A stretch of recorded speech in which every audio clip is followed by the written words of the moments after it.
Olá pessoal, tudo bem? Aqui é a Prof. Andriele. Vocês devem estar então na reta final para os estudos da prova.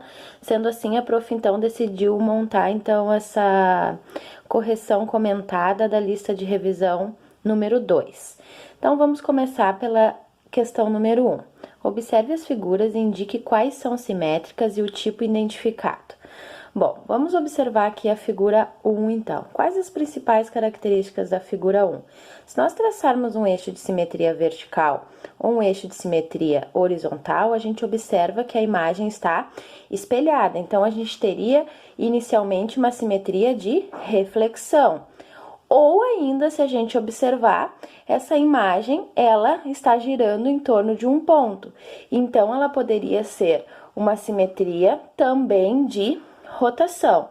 Se nós observarmos a figura número 2, ela não tem nenhum tipo de padrão simétrico. Observem que as listras, elas não têm simetria. Então, a gente chama de assimétrica.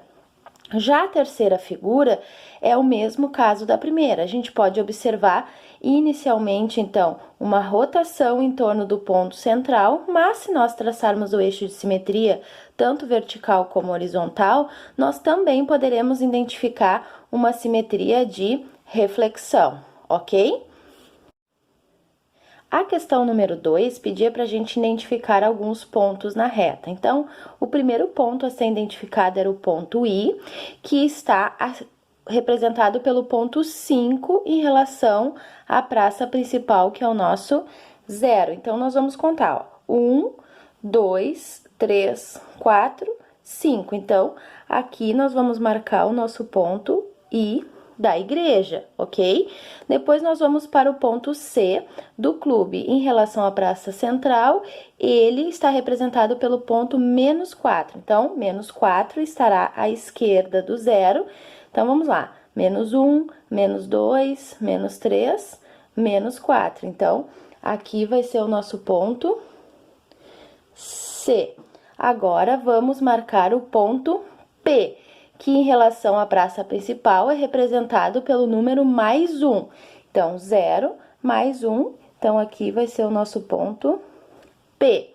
Depois, o ponto E, que é a escola, está no menos 6. Então, se aqui é o menos 4, menos 5, menos 6. Então, a escola vai estar nesse ponto. Então, marcamos, então, os 4 pontos indicados.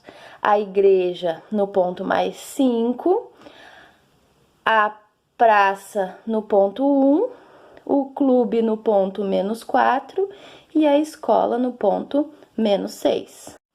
Bom, a questão 3, então, apresenta uma tabela com as temperaturas mínimas registradas em uma cidade durante a semana. Então, a gente tem as temperaturas de segunda até domingo. Qual foi a menor temperatura registrada naquela semana? Bom, vamos observar os pontos que nós temos ali. Temperatura 0, mais 2, mais 1, menos 2, menos 3, menos 4 e mais 2. Bom, qual foi o menor número aqui, a menor temperatura? Qual é o número que representa a menor temperatura? Bom, o número que representa a menor temperatura é o menos 4 e foi registrado no sábado. Já a questão B pergunta, em quais dias da semana a temperatura mínima foi maior que menos 2? Observe, maior, então o menos 2 não entra. Maior que menos 2, a gente teria o menos 1, o 0, o 1, o 2, o 3, o 4 e assim por diante. Então, dos dados representados ali na tabela, a gente teria quem? A segunda, a terça, a quarta e o domingo, que seriam os dias. Ó, os dias é a segunda, que registrou a temperatura 0, a terça, que registrou a temperatura 2, a quarta, que registrou a temperatura 1, e o domingo, que registrou a temperatura 2. Esses seriam os números e temperaturas maiores do que menos 2.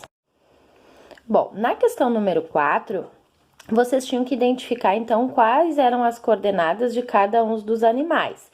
Lembrando, então, referente aos quadrantes, que eu vi que bastante gente ficou em dúvida. O plano cartesiano é dividido em 4 quadrantes. O primeiro quadrante, o segundo quadrante, o terceiro quadrante e o quarto quadrante. Observem que ele está em sentido anti-horário, ou seja, primeiro, segundo, terceiro e quarto.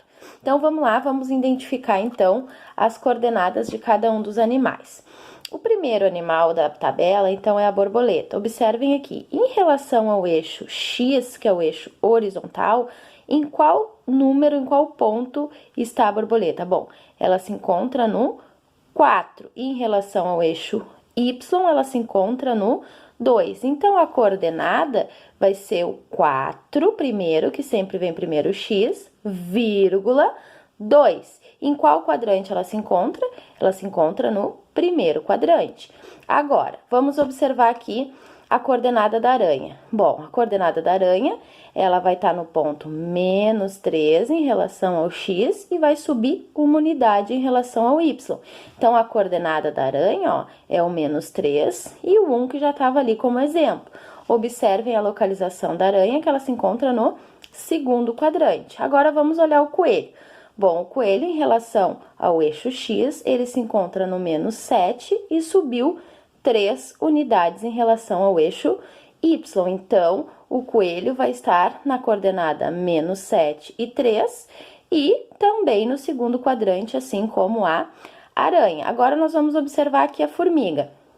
Em relação ao eixo X, a formiga se encontra na coordenada menos 6 e desceu 2 unidades. Então, ela se encontra na coordenada menos 2 em relação ao Y. Então, a coordenada vai ser menos 6 e menos 2. Só que aqui ela já está no terceiro quadrante, ó.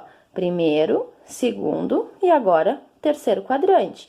O mesmo quadrante que se encontra o rato, que está na coordenada menos 4 em relação ao X e menos 3 em relação ao Y. Observe, primeiro o X, depois o Y. Agora, nesse quarto quadrante aqui, que eu vi que é onde ocorreu bastante erro. Gente, a ordem que vocês colocam a coordenada não muda. Então, ó, a abelha em relação ao eixo X, ela tá no ponto 2, ó. E ela desce até o menos 3. Então, vocês vão colocar primeiro o X, que é o 2, e depois o menos 3, que é o Y. A mesma coisa acontece com o passarinho, ó. Em relação ao eixo X, ela tá no ponto 5. E em relação ao eixo Y, ela vai estar na coordenada menos 2. Então, 5 e menos 2. E esses dois animais estão no quadrante 4, ok? Ou no quarto quadrante. Bom, a questão número 5, eu já tinha feito um vídeo de exemplo para vocês, né? Que casualmente deu a mesma coordenada final como resposta, mas não era a intenção, tá? Então, vamos lá. Partindo da origem do plano, lembrando qual é a origem, é sempre o ponto 00, encontre o tesouro marcado no final do percurso descrito. Ande 15 metros para a direita. Bom, 15 metros para a direita. Observem ali que cada quadradinho tá valendo 5. Então, 15, ó. 5, 10, 15. Depois, 20 metros para cima. Então, 5, 10, 15, 20. Depois, 30 metros para a esquerda. Então, nós vamos lá para o outro lado, ó. 5, 10, 15, 20, 25, 30. Agora, 25 metros para baixo. Então, nós vamos contar. 5, 10, 15, 20, 25. Então, chegamos no ponto, vamos marcar o xizinho. Que ponto é esse? O ponto vai ser o menos 15 e o 5. Então, onde está o tesouro? Na coordenada menos 15 e menos 5. Essa é a coordenada que se encontra o tesouro. A questão número 6, então, era bem barbadinha, né? A diferença aqui é que o plano cartesiano, o eixo horizontal agora estava organizado por letras ao invés de número, e o eixo vertical continuava com números. Observe que aqui a gente teria só o primeiro quadrante. Então, observe a figura. No esquema acima estão localizadas alguns pontos de uma cidade. A coordenada E4 localiza. Então, vamos ver. Então, é esse ponto, essa coordenada aqui que a gente quer, 4. Então, vai descer 4. 1, 2, 3, 4. Qual é o ponto que se encontra ali? É o ponto X.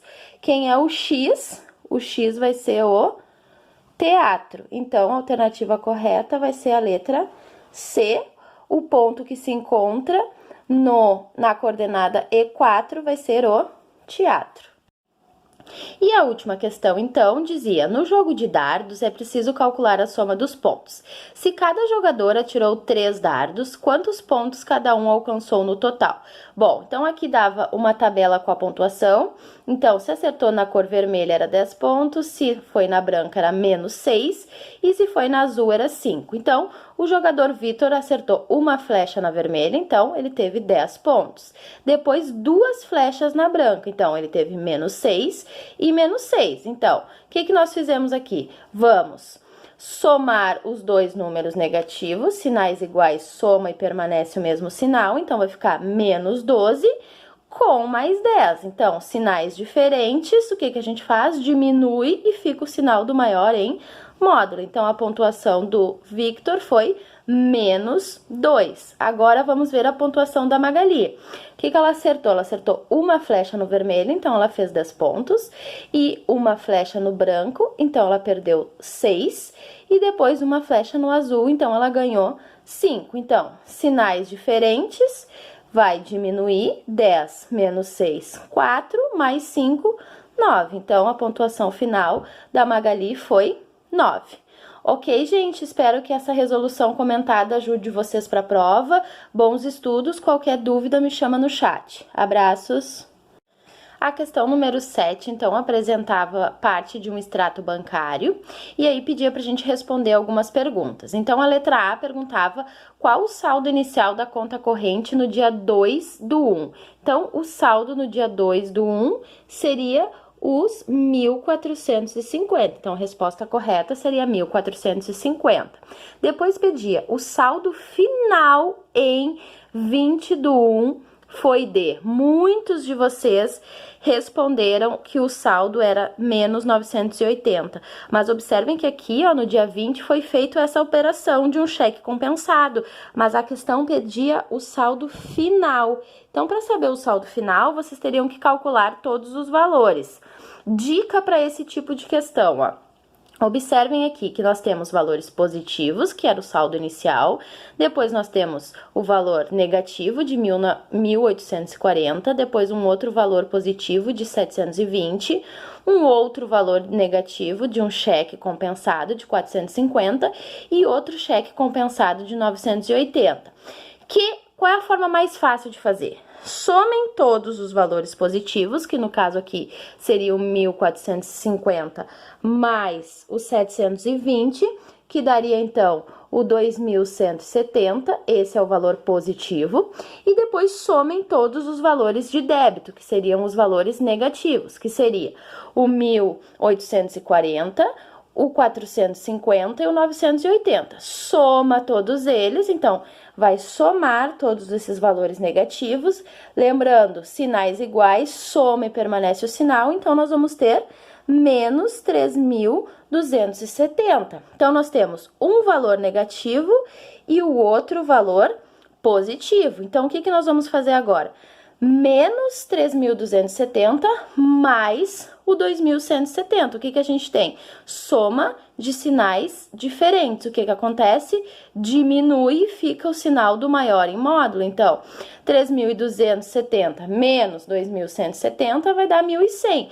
Como ele está devendo mais do que ele tem, vai ficar um valor negativo, então, de menos 1.100. E essa era a resposta da questão B. E a resposta da C era só para responder se o saldo ficou positivo ou devedor.